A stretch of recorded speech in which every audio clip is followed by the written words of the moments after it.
Av Qûm Lehî û Pêlrabûn ava deryayê bihîz êrişî delav dike û Disa bi şunde vedigere.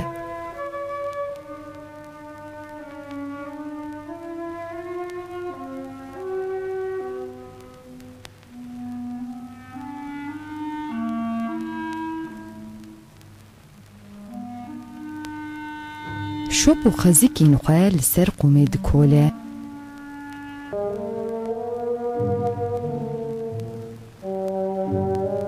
Telên sifer û hêkên şîn çûn û hatine diyar dikin.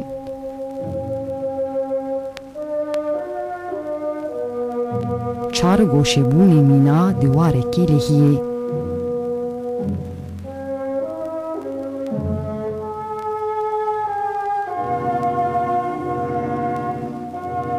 Ev lîstika av û axê ye.